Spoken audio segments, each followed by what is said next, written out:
Welcome. My name is Abby. I'm the lead wolf care specialist here at the International Wolf Center. I'm joined by Giselle, our incoming curator.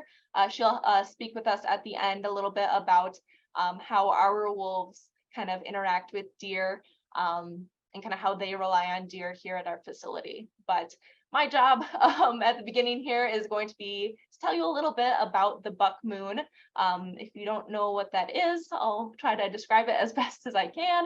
And then we're going to delve into the relationships between wolves and deer, because as you can imagine, the buck moon has quite a bit related to deer. Hey, Abby, seems like somebody's asking to raise the volume a little bit. I can Okay, hear you well, but I'm I not can sure. I can try to speak louder. Yeah, Hopefully that helps. thank you. So the buck moon is the first full moon in July.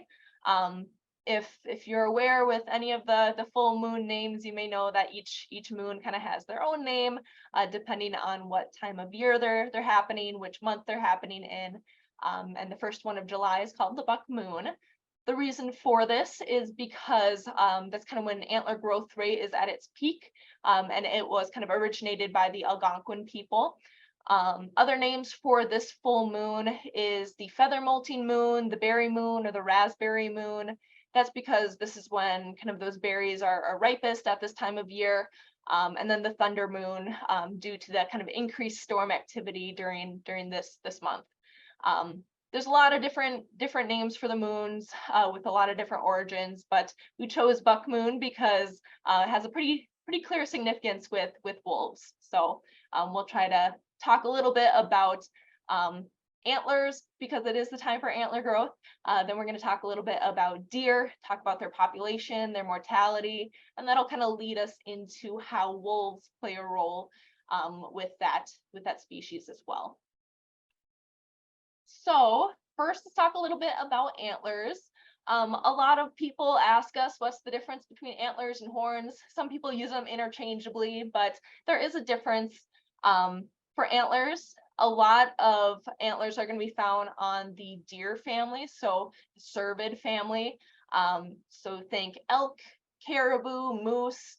All of those are going to have antlers rather than horns. They are made of bone. They are initially made of cartilage, but it eventually hardens to bone. And they also have nerves and blood vessels kind of surrounding that bone when it's in that period of growth. They are regrown and shed annually. So every year they're going to grow new ones, drop them. In the next spring, they're going to regrow new ones, drop them again. So that's something kind of unique for antlers. And they're typically found on males. So this is called a sexually dimorphic trait. So it means that it only occurs in one of the two sexes of that species. So in this case, only the males have antlers. That's not for every species of deer, though. If you look at caribou, for example, both the male and the female will actually have antlers. That's just something a little bit more unique to their species. And then sometimes even elk or deer, if it's a really good year for them, if there's abundant amount of food, abundant amount of resources, they're doing really great. Sometimes they have extra nutrients in their body and they say, hey, let's grow some antlers. So every once in a while, you'll see some female deer with antlers, but it's very rare and you don't really see it too often.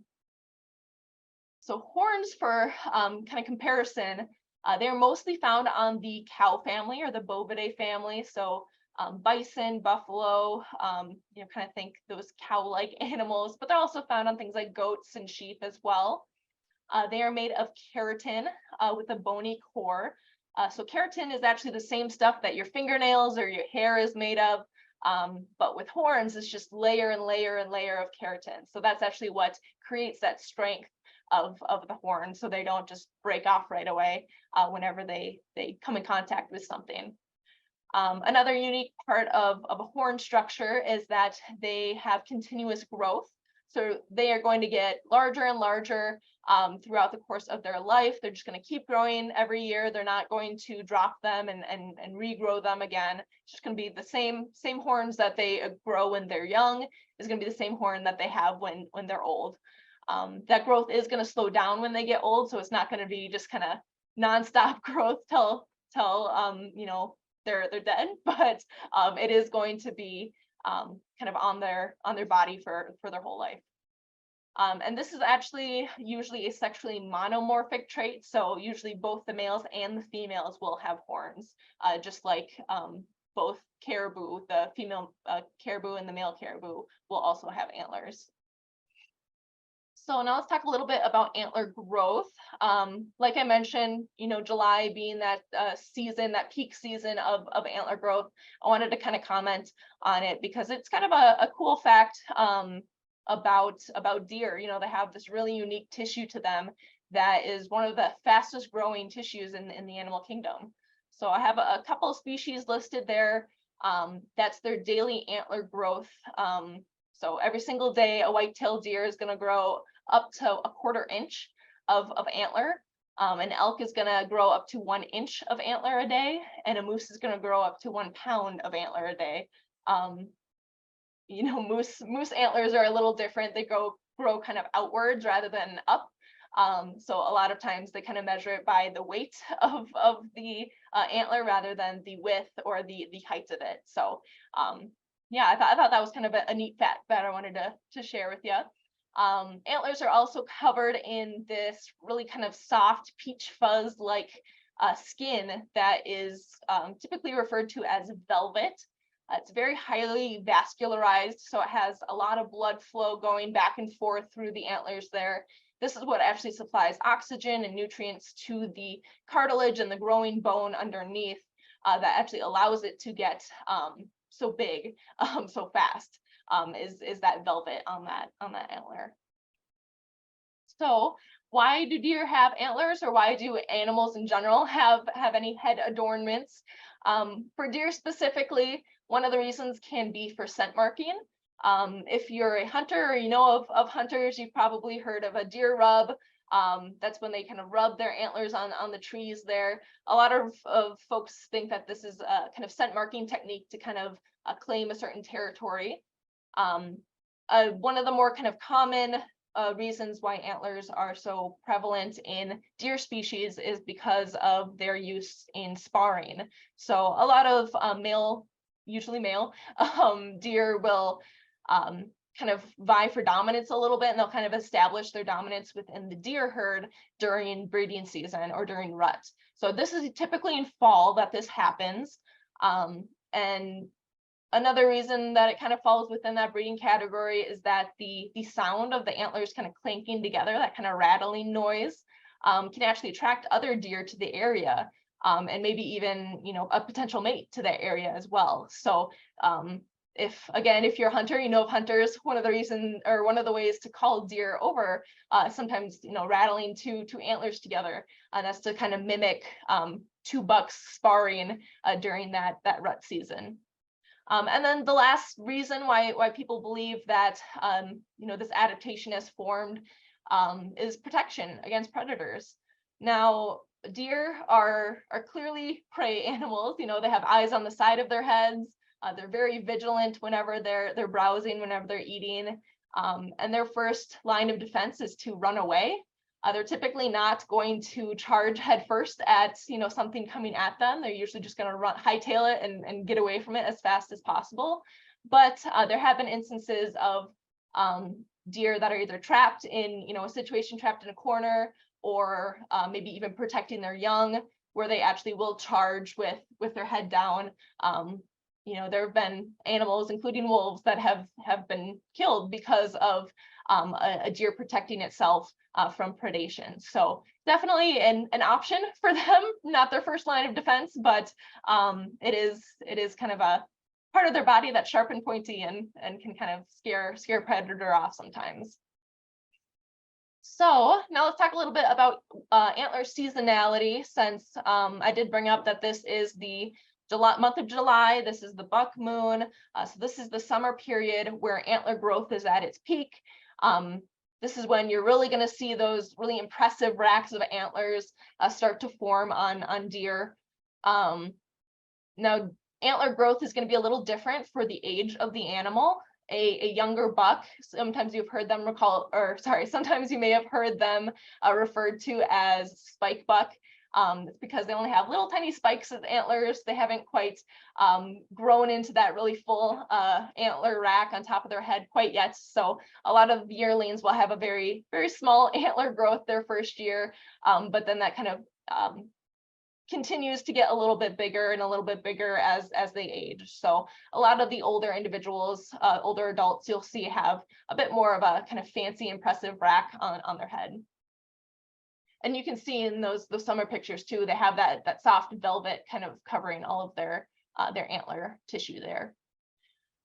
In the fall, that's when their velvet actually dies and falls off. So keep in mind that is skin. So it does have blood vessels. It's usually a very bloody process. Not many people actually see this process. It usually happens fairly quick, within the range of a few days.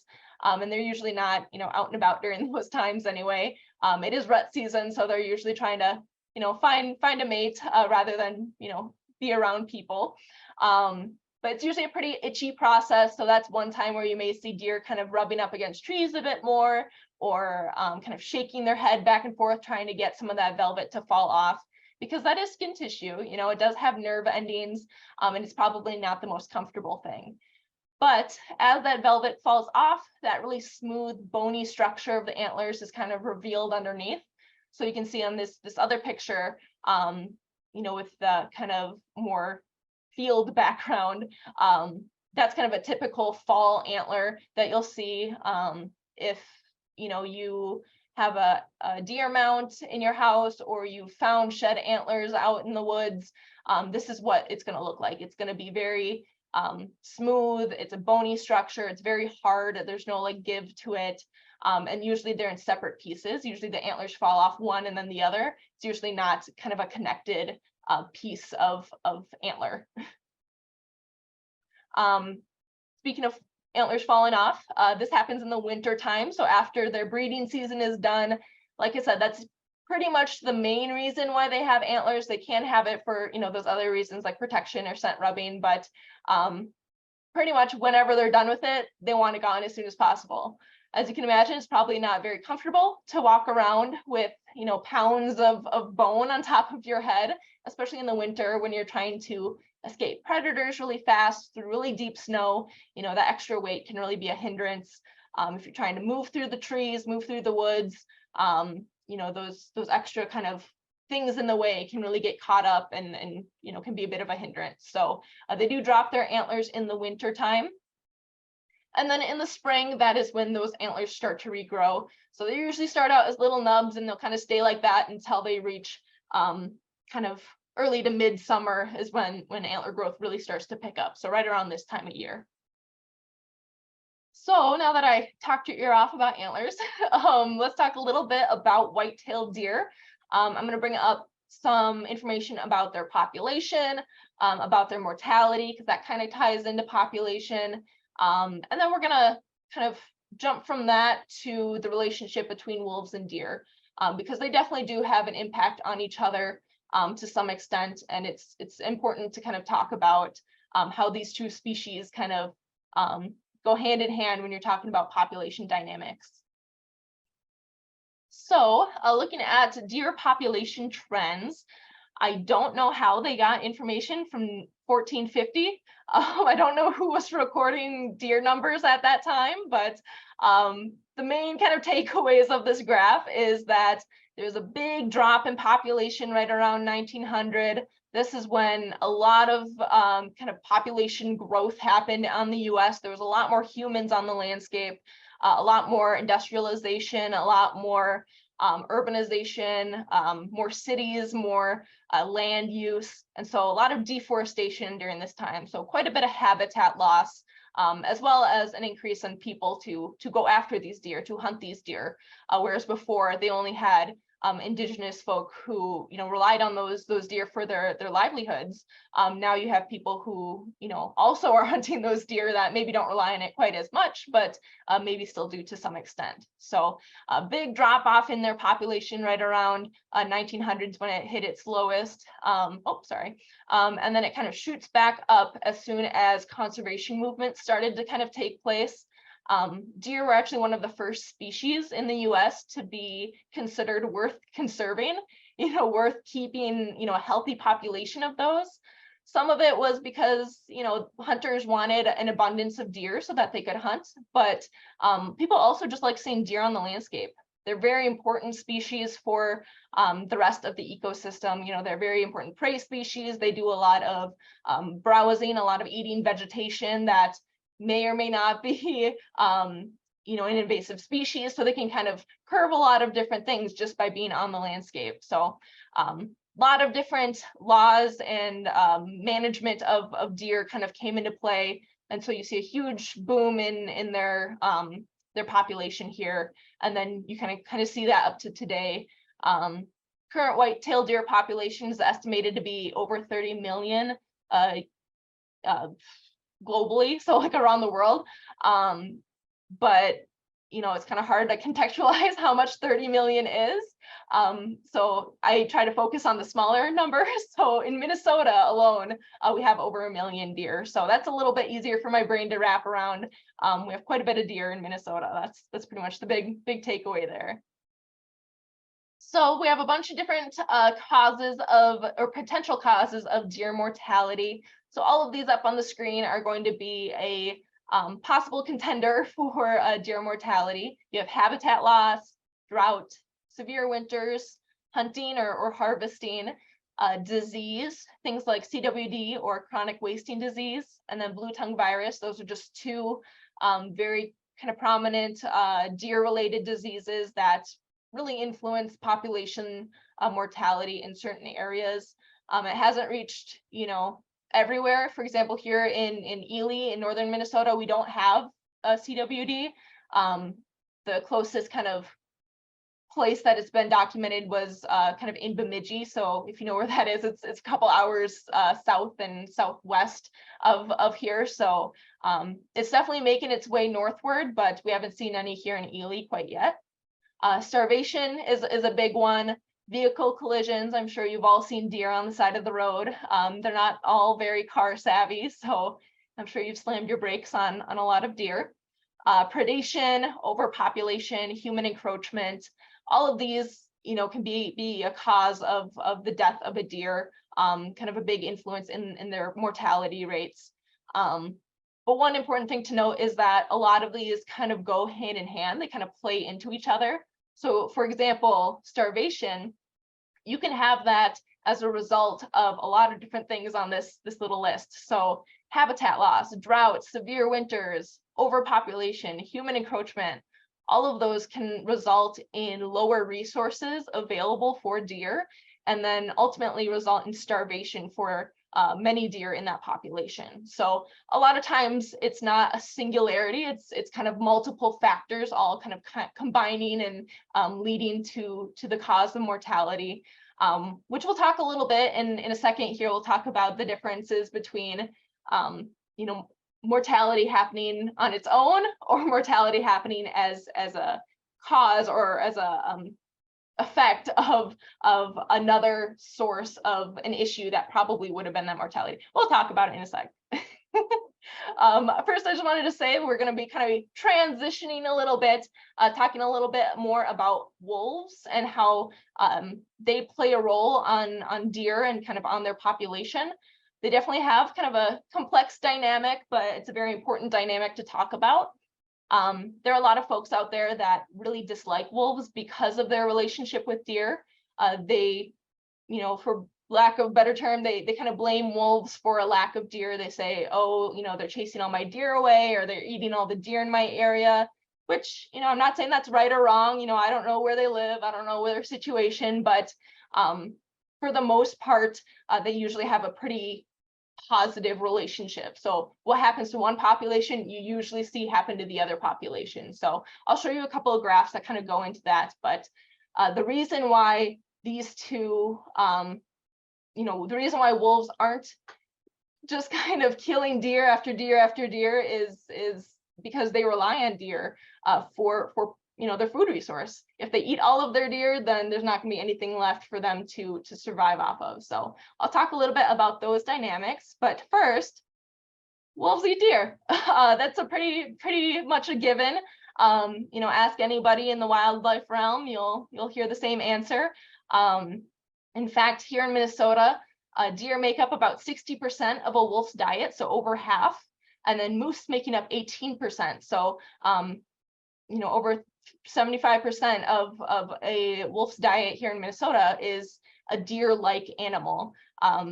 We call those ungulates. So ungulates are basically any large mammal that has hooves, usually antlers or horns. So things like deer, elk, moose, bison, caribou, all of those fall within the ungulate realm. And that's kind of the primary food source for wolves kind of around the world even is those ungulates. And then of course they rely on other things as well, such as beaver, snowshoe hare, other small mammals. Depending on their location, they may rely on something more than this graph represents.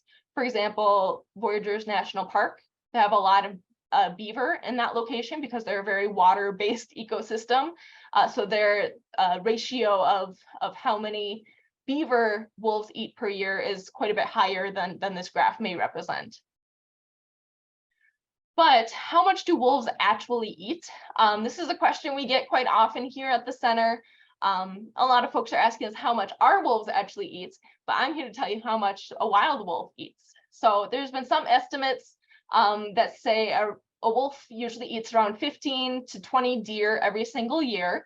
So if you take Minnesota's current wolf population estimate, which is about 2,700, a little bit higher than that, you can kind of extrapolate and multiply from that and say that all of the wolves in Minnesota end up eating around 40,000 to 54,000 adult deer annually. So every year, that's the amount of deer that are being removed from the landscape due to wolves. Just to give you a little bit of perspective, because I know it's kind of hard to grasp, is that a lot? Is that a little? Who knows? I'm going to share with you the 2022 deer harvest data. So this is how many deer were taken by hunters in Minnesota. Specifically in wolf range, so where wolves are present on the landscape, so kind of northwestern Minnesota over throughout eastern Minnesota, throughout the Arrowhead region, and then down towards kind of almost to the cities, but not quite to the Twin Cities. So it's a pretty good part of the state, maybe about a third of the state or so. So about 83,000 deer are taken just in that area. By hunters, and then statewide, that's about 170,000 deer. So that's from the DNR, that's just their harvest data. It may be a little bit more than that because there are a lot of deer that go unreported that were harvested. It can be poaching, but it can also be the case where a hunter shoots a deer and then they're unable to find it afterwards. And if you don't have the body, you can't claim it, you can't report it. So it may be a little bit higher than these estimates. Another kind of, way to put it into perspective is looking at the amount of car crashes, or sorry, the amount of roadkill, I guess, that occurs between, deer and vehicles. Here in Minnesota, we have about 2,000 vehicle collisions that are reported with deer every single year. But a lot of different researchers say that that's at least 10 times that, so about 20,000 collisions with deer every single year. The reason for this kind of discrepancy is that about 60 to 90% of vehicle collisions don't get reported when it happens. So if someone hits a deer, chances are they probably don't report it. So this number is probably on the low side, but still, a little bit less than how many wolves take here in Minnesota. I also wanted to mention it's very important to consider that there's a lot of other factors going into deer mortality. It's not just predation, it's not just starvation. A lot of these different factors rely on each other to come up with the final mortality rate number. So I'm going to talk a little bit about different types of mortality. So compensatory and additive mortality are kind of the two that I wanted to talk about. It may be a little confusing. Hopefully I explained it okay. Compensatory mortality is the increase in one cause of mortality. It results in the compensatory declines in other sources of mortality. So basically, in the case of wolves and deer, you're going to see a decline in other sources of mortality because a wolf is taking the deer that probably would have died anyway.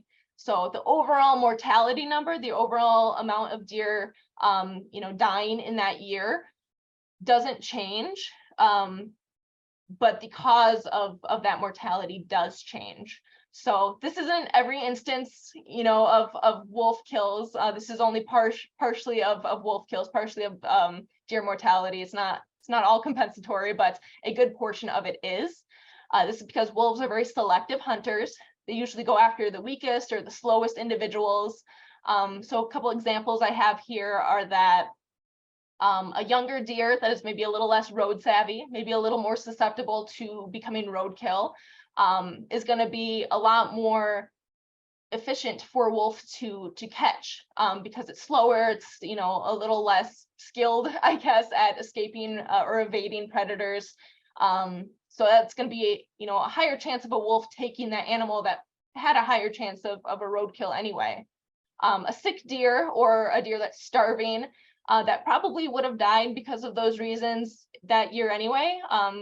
This picture of this deer with its ribs showing, not a very healthy deer, not doing too great, maybe not a lot of food resources available, maybe it's sick and it's body, it's kind of like eating away at itself, or has some sort of something going on. Those are going to be the weaker individuals. They're going to be slower. It's going to be a lot more efficient for a wolf to take down those animals. So they're going to target those in the herd rather than go after the big, healthy adult buck that has a chance of running away. It's a lot larger of an animal. The males usually weigh about 50 to 100 pounds more than the females. So it's a little less, I guess, enticing for a wolf to go after the more dangerous option than it is to go after the easy kill, so to say.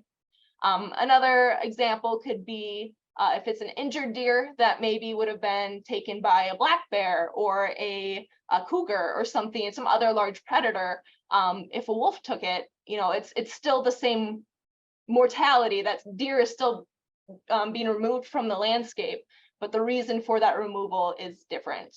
So overall, the mortality of the population is really largely unaffected by compensatory mortality because that mortality rate's pretty stagnant. Hopefully I explained that okay. Maybe it'll make more sense if you see the additive definition, so you can kind of compare the two.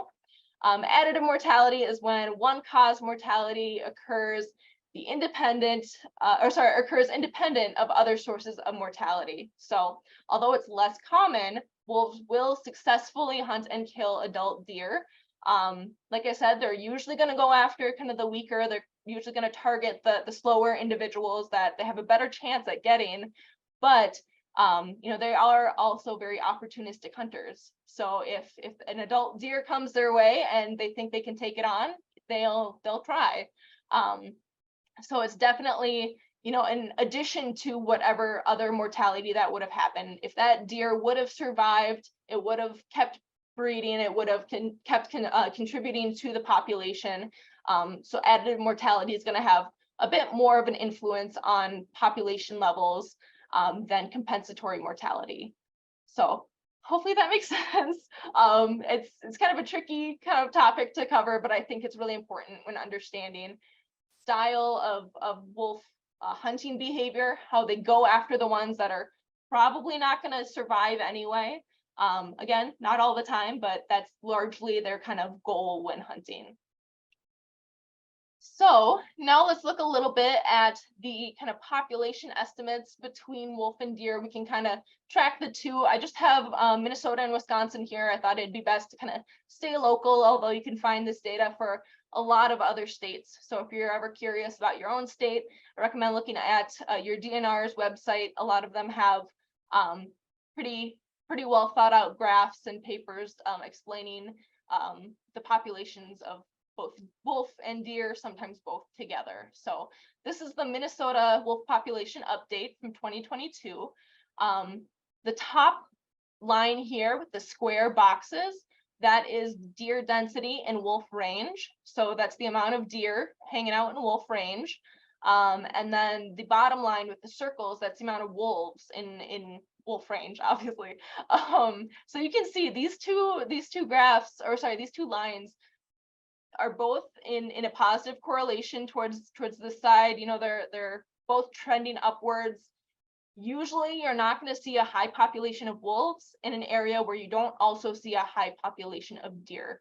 That's because wolves rely on deer so much, especially in this region of the United States. You know, that's their main food source. That's really what they're going to be relying on to survive. So you're not going to have a big wolf population if you don't also have a big deer population, and vice versa. A lot of times you're going to have a big deer population, but without the presence of a wolf or another predator to kind of keep those populations in check. The prey populations can really go kind of past their carrying capacity. And once they kind of pass that bubble, they're eating all their resources, they're using up all the space on the landscape, they're going into more human zones, and that population is just going to plummet. They're going to have a huge population crash, and sometimes they don't recover very well from that. So, you know, it's important that that relationship between predator and prey, it can help kind of keep healthy prey populations in check without having that overabundance of individuals on the landscape. So let's take a look at the Wisconsin one. It's a little bit different, similar kind of information, but in kind of a different way. So this is the Wisconsin Gray Wolf Monitoring Report from 2022. So this graph here is just wolves. There's no deer on this graph. The red line at the top, that's the number of wolves. That's the estimate of wolves in Wisconsin. And this blue line right here, that's the estimate of wolf pack count, I guess, in Wisconsin. So you can see it's a pretty positive trend the whole time, ever since wolves kind of recolonized recolonized themselves in Wisconsin by moving down from Minnesota and up into the northern parts of Wisconsin. They pretty much only been a steady increase, a little bit of a dip here when there was a bit of a hunting season, but you can see that increase still. And even when we had a little bit of a hunt going on here, I think it was in 2019, 2020, 2021. All the years are the same by now. Even then, you still see a significant, they're still not, you know, decimated. There's still a decent amount of wolves in that region. So I just wanted to show that's kind of the overall trend of where wolves are. And now we can look at the overall trend of where deer are in Wisconsin. So these three right here, the central farmland zone, the central forest zone, and the southern farmland zone, these three do not have wolves within that population. So there are no wolves on the landscape. They're not included in the dynamics. So these three, you know, there's interesting information you could kind of guess from there, but we're going to be mostly looking at the northern forest zone. So this is where wolves are present in Wisconsin. You can see it's pretty stable, a little bit of a dip here, kind of in the middle of, you know, 2008 to 2018 or so, this decade. A lot of kind of fluctuation there. It could be a response to increased wolves on the landscape. It could be a response to winter severity. Could be a response to maybe this is nearing the capacity, you know, the carrying capacity of deer at that time, and maybe there's a little bit of overbrowse going on, a little bit less resources available. There's a lot of, you know, ifs that could be within this little dip here. But what I thought was really interesting and important to discuss was this little uptick at the end here. So from, around 2016 on, you see a pretty positive trend overall, even with the increase in wolf population. So if I go back to the wolf graph, so 2016 to 2018 and on, you'd still see that increase in wolf numbers, but you don't see the decrease in deer like you would expect if wolves were significantly reducing deer populations in that area. So in other words, instead of this kind of weird wavy graph that you see, you would have a kind of a decline. You would have a inverse relationship. Deer numbers would go down, wolf numbers would go up. When in reality, you don't really see that quite as much overall. So I just thought that was interesting. Of course, it's different for every region, every area. There are places where wolves do decrease the number of the prey species in that area because obviously, they're eating those prey species. But overall, the large majority of situations, a large predator on the landscape is usually beneficial to the prey populations in that area. One place where, you're starting to see a little bit of an issue with too many wolves, too little prey. Western Canada, they have a little bit of an issue with their woodland caribou population. Those numbers have really dropped pretty drastically, and wolves are the main source of that. There's other factors coming into play, of course, but that's one of the main issues going on there. So like I said, it's not very black and white. There's always a little bit of gray area in between, but it's really important to kind of remember that these two species rely on each other for the health of their own population. So I have just a few slides left before I hand it over to Giselle. I just wanted to kind of give you some of the big takeaways of this PowerPoint. I know there was a lot of graphs, there was a lot of more kind of sciencey talk kind of mixed in, but generally, I want to just kind of set the record straight. Wolves do kill deer, not just gray wolves, but all wolves. This is actually a red wolf, a picture from the Red Wolf Recovery Program. And this is a red wolf staring down a white-tailed deer down there. However, wolves will rarely reduce the population number of deer they'll rarely reduce the number of deer at the population level. So while it may, fluctuate back and forth, they're usually pretty good. They usually have a pretty positive correlation. Usually what happens to one population happens to the other. Not always, but usually. Wolves may even help keep deer herds healthy. So, I mentioned having too many deer on a landscape can lead to a lot of issues. You have overcrowding, you have a lot of disease, you have overbrowse. But having a predator on the landscape to kind of control those numbers really kind of aids in the overall health of that population. So by preying on sick or young individuals, it can prevent disease outbreaks or overbrowsing due to that population. So a couple examples of this include the Yellowstone National Park Wolf Project. If you're familiar with it, basically it's they had a lot of elk, basically too many elk that the landscape it couldn't support that number of elk basically, and they were seeing a lot of kind of negative side effects on the landscape because of it. There were no really big natural predators. They had grizzly bears, but those really fed just on the calves, not so much on the adult elk. So they introduced wolves and they started to see quite a big difference. It definitely reduced the elk population. So there's an example of wolves actually reducing, the prey population, but because there's so much of an overabundance of them, they were kind of reducing them down to their actual carrying capacity, to a place where it's a lot healthier for that herd. There's a lot less issues with overbrowse and disease, and just kind of overall, helping that herd be a bit stronger. And then another example that kind of comes to mind is the wolf and moose study on Isle Royal. It's one of the longest predator prey studies. I actually think it is the longest predator prey study in the world. If you don't know about that study, it's where this little island in Lake Superior is just covered with moose just everywhere. And without a natural predator to kind of keep those moose in check, they're seeing a lot of overbrowse. Since it is an island, it's a bit more of a closed system, so they're having a lot less kind of outside influence on what's going on in that population. It's basically going down to resource availability, and with too many of that species taking all the resources, there's not enough for, you know, younger individuals of that same species to actually thrive.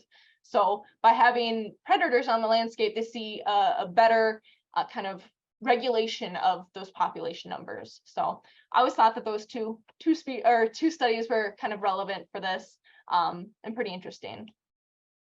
And then my last point here before I hand it over is that it can be pretty difficult to determine the effect of wolves on deer populations when there are a lot of factors to consider.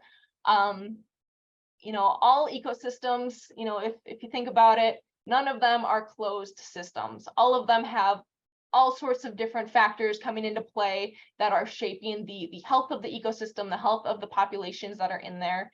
And so you can't just say it's one thing that is affecting this whole population when there's so many other things going on around it. So I have a list of other things here, like multiple predators kind of in that ecosystem. So you have bears, you have lynx, you have cougar, you have other things that will go after deer and will, you know, act as a large predator to that species. You have disease and injuries, you know, coming from outside sources, by getting hit by a car or by overcrowding, that kind of increases the risk of disease there. You have winter severity. It reduces kind of the overall resource availability in the area, makes it a little bit more difficult for those animals to run away from a predation situation. So like I said, there's a lot of other factors that are really coming into play, and it's kind of hard to pinpoint, all right, this is what's to cause this decrease in population or this increase in population. So that was kind of all I had. You know, thanks for listening to me talk about kind of the wild side of deer and wolves, kind of the relationship between those two. And now Giselle is going to talk about how our ambassador wolves rely on deer here at the International Wolf Center. So I'm going to stop sharing and then let Giselle take over. Thank you so much, Abby. That was such a wonderful presentation and just a really good summary and a really good review of just deer ecology in general, and then a really good summary of wolf-deer relationships, population dynamics. That's really great. Thank you so much for summarizing all that for us. I'm gonna go ahead and share my screen. Can you see that well?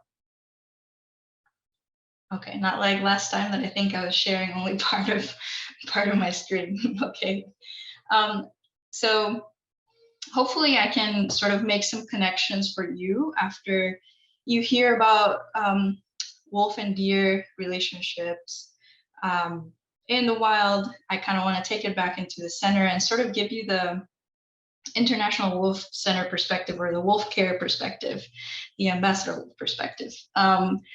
So I briefly want to talk about how this all looks like for us. And I apologize for the crying baby in the background. We obviously do not feed live prey for the safety of the wolves. And, you know, it becomes logistically very difficult to do otherwise. Just like Abby was saying, deer can be really good at defending themselves, and a kick to the head could definitely, you know, really damage the skull of a wolf, or just really hurt them. So the way that we acquire deer is through roadkill. So we have a permit that we renew every year from Minnesota DNR, and we get calls from the transportation department, the police department, community members. Whenever they see a roadkill, we will try and find it. It's usually around in the area, not far from here, and we have that permit to go pick it up and bring it to the center. Once it gets to the center, we freeze that, and that will help kill off any external parasites that it may have, and obviously keep it in good condition for longer, because sometimes, right, like right now, we are stuck up for a little while, for several weeks, I would say. So I took the task of going through our record of what we've recovered, what we've salvaged so far this year, and kind of makes that connection with what Abby was talking about, deer vehicle collisions. To give you an idea, we've salvaged over 30 deer so far this year. And this is just only in this area, and this is just only what we've been called about, because anybody with a permit can really salvage deer and just pick it up from the road and consume it or do whatever they want if you have that permit. So this is just January through June, and a lot of them have been female, so over 20, and then about 6 have been male. The no data, those are fawn that we didn't really sex, but as you can see here, the large majority are adults and yearling females, and then some yearling males and adults. And I just kind of wanted to give you an idea, also connecting back to that idea of mortality to deer. You know, once you start losing females from your population, that's a potential female, especially losing them at the maybe yearling stage. They haven't maybe not yet reproduced and put individuals into the population. So that will also impact, or could impact, that population, right? Or be a source of mortality. And I also wanted to show you here real quick how that peaked. We will get most of we will salvage most of the deer that we have. A lot of it is coming in around this time in the spring. It peaked around April, and obviously when you look at the numbers, it doesn't look like a lot, but if you're getting 7 deer in a month, you know, that's maybe more often than just once a week. And it's a good problem to have for us. It's obviously not a super happy problem for the deer, but this is just for you to see also, you know, how throughout the season now we see a little bit of a dip. The reason why we see this here, you might be asking, I don't know. I certainly was curious about this once I moved up here, is that one thing that I've noticed, and is that when you start seeing that thaw of the spring, you see a lot of the deer coming towards the sides of the road and trying to forage on stuff that's available there. And that may increase that deer vehicle collision. So yeah, definitely spring is our high time for that. And I wanted to also share that what I'll be showing here while I tell you a little bit more is some footage of our pack and sort of interacting around the deer, feeding the what's for dinner, for example, or just different kinds of feedings. And here, and this is January 2021, we have Grayson and Axel. If you were watching back then and following the pack, what I want you to see throughout the recordings is how different it is, as you know, not just throughout the season, those interactions around the carcass, but also as you start adding members to that pack. So here we have Grayson and Axel, just a very, very long, intense standoff. A lot of people ask about how this, you know, in the wild, you know, if there's a rank order, and usually, you know, there'll be, if there's a large enough, you know, let's say a moose, it's a very large carcass to feed from. Usually there's, you know, everybody can have their own space to feed, but you know, the smaller the prey, it'd be a little bit maybe more competition or more food possession. The breeding pair will likely be sort of making sure, hey, who's in the order to eat. So we have this deer, right, that we'll feed on what's for dinner if you follow that program. But we also use deer, and we also get donations of deer heads, for example, from volunteer collaborators that we have. One specific, Tanya Rorik, she's a wildlife biologist for the Leech Lake Band of Ojibwe Division of Resource Management. And as part of a research project, after they test them for chronic wasting disease, they donate those heads to our ambassador wolves. And that's such a great resource, not just for food, but also as an enrichment item. And a really great distraction, especially in the winter when things get kind of ramped up. Here you see Grayson really dominating that carcass, and Axel sort of licking his lips and, you know, trying to avert gaze. So very, very, very intense. And this is, when I first saw this, I was very impressed because it's not what I'm used to seeing right now. And this is why I thought it would be interesting to show you some footage throughout time. But back to the donation of the deer heads, again, that's a really good enrichment resource for our wolves. We don't only use deer carcasses for those large feeding days, but we use other parts as well. I'm gonna fast forward here a little bit to show you kind of how that progresses and being mindful of the time too. We also use other parts of the deer. For example, you know, we'll use deer legs, and whenever we have maybe, for example, if Grayson's been a little bit more shy about eating around with other wolves or Axel, we'll have a deer leg in addition, and then having those resources to sort of take into the woods and just not have to stress about competing as much. It's always good to have some of those extra things. This week or last week, I think I had to, and this is something that Abby has had to do too, deer liver. It's such a precious thing in the wolf lab. We finally figured out that Kaz, which he's very, very difficult to get any like vitamins in him or meds if he needs them. He just won't. He will bite into things, and he will drop anything that has a pill or anything in it. And I don't know how he figures that out, but he's really good. So deer liver or beaver liver has become very, very precious for us. And just last week we had to remove the deer liver, cut it into small pieces, and pre-make,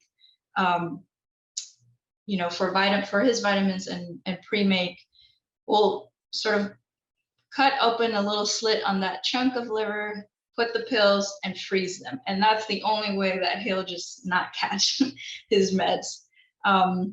And right now, if you've noticed in the cameras, Cass did get a little wound on his left side, and we've been given antibiotic, we've been giving him anti-inflammatories. So if you've noticed some patch in his left side, he does have a wound that we don't think it was caused by another wolf. It is, we believe that it was pine pitch that got stuck, and he tried to remove that himself, and he really got part of his coat and his skin there. So we are really taking care of that with some antibiotics and anti-inflammatories. And that's why we had to resort to the deer liver, so that he would take his meds, and we really want that to heal. Anyway, so transitioning into when Raika is in the pack, you saw how, you know, Grayson was just eating fine right next to her. You'll see with the pups, they're very tolerant. She's very interested in that deer head that he has, and you know, you don't really see him, at least in the footage that I found, you don't really see him snapping or anything like that. He's very, very tolerant of Raika once she's here. I do want to be mindful of maybe leaving some time for questions, so I'm going to move forward a little bit. You can see again why deer hides, deer heads, any deer parts are really good. As you can see, she's tossing up this deer hide. We use that as well for enrichment, for distractions. And here again, we see Grayson and Raika, you know, very different dynamic than what you saw at the beginning of the footage here. And then I want to kind of forward, yeah, there she is dominating that, doing really, really well. But then summer 2022, or August 2022, you see her being the one that's tolerant with the pups. And I think this is beaver here, but you have maybe a small deer over here on the other side. And, you know, she's really trying to get there, but being very, very tolerant with the pups. And they're, you know, practicing and getting confident here and there. But then if we move forward again, let me find that next video. This is the fall of 2022, I believe. They're a little bit, they're still young, you can see, but she's definitely not as tolerant as you saw when they were younger. And, you know, all hackled up and a lot more possessive over what she claims hers. So, and this is a little bit more recent. I do want to allow for some time for questions because I know that at least I saw one question in there, but yeah, with the 3 minutes that we have to spare, yeah, if anybody has any questions, I see here that Hillary Smith is asking a few things. Finding a way to get Cass to take his vitamins or meds, like figuring out how to manage a toddler who's a pinky eater. Absolutely. I think I got my training from that. Definitely. And we're all, yeah, we could all manage that easily. Yeah, a quick Axel update. Abby, feel free to add if you want. I think that definitely would be good to talk about here briefly. We had been talking a little bit about just today. It looks very dark in here now. We were just talking about how Axel seems to have we're seeing some progress, especially his inner thighs. I noticed some hair growth, and I think some other people have noticed that too. And he's just doing so great taking his meds and being so tolerant, so patient with us as we give his meds and his topical treatments. Yeah. And if you want to add anything, Abby, go ahead. Yeah, like Giselle was saying, his coat looks a lot more even overall. There's less kind of patchy spots. Like Giselle mentioned, we're seeing a lot more hair growth, and you know, some of it may just be us, you know, projecting our own kind of wishful thinkings on it. But we've gotten many comments from people who haven't seen the wolves for a while that see him that like, oh, Axel looks so much better. He's, you know, starting to look a little bit more full in his coat. His tail's a little bushier. He's still a little, you know, far away from a full coat, but you know, it's very positive progress. I think this is one of the Arctics back here. It's just kind of a white glow on the pump house, but I'm guessing it's probably either Axel or Grayson there. But yeah, if you're ever watching on the cameras, we've gotten many comments on explore.org and emails from a lot of camera viewers that have also mentioned that they think Axel looks a lot better. His coat condition looks a lot more improved. One thing that will be really helpful, we have been taking pictures on a weekly basis, maybe more often than that. And I think that that's going to be the best way to keep track, because like Abby's saying, like sometimes you're like, maybe we're imagining and we're just like, it's just wishful and we think we're seeing progress, but taking the pictures that we're taking will be really helpful to then look back and be like, oh yeah, definitely, or maybe not so much. So yeah, that's one way that we've kind of, it'll help us see we're not crazy, we're seeing progress. And Hillary's asking, is it likely that his condition will be lifelong or will be resolved with treatment? Treatment is going to be lifelong. So we won't stop his cyclosporine treatment, at least. That's just going to be lifelong. Yeah. It's not something that's going to be cured and at some point you stop giving the treatment. It's going to be lifelong. So that's a good question. I think there's another question here. How has the smoke affected the pack? I could answer that one if you want, Giselle. Yeah. So for those of you who live in the area, you may have noticed quite a bit of kind of hazy skies. This was usually a couple of weeks ago, I think, is when it was really, really bad. The air quality was really poor. Most of it was down in the kind of Twin Cities area, just the way that the smoke blew from the Canadian wildfires, it blew down that way rather than blowing through Ely. So we really didn't have too much effect from the smoke. There were a couple days where, we came in and we saw a little bit of like yellowish goop in one of their, the corner of their eyes. So maybe a little bit of irritation from smoke, but nothing, concerning, nothing that, influences their health overall. So not much of an influence here, fortunately. Yeah. Yeah. It looks like that's it for questions, unless anybody, I'll answer Shayna and Emily privately since we just talked about that. But yeah, we really, really appreciate anybody here. Thanks for watching, and thanks for supporting us. If you have any other questions or anything like that, you can always contact us. We're happy to talk. We're happy to chat. Watch out for the wolf care update by the end of this week. There'll be some more webinars coming up. I believe you're answering that question. Cool. Yeah. Anything else?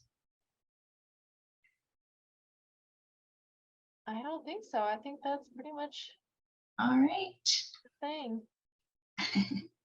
The Arctic wolf in the pump house. Thank you. Thank you very much. You guys have a wonderful evening, and happy holidays to whoever is up here.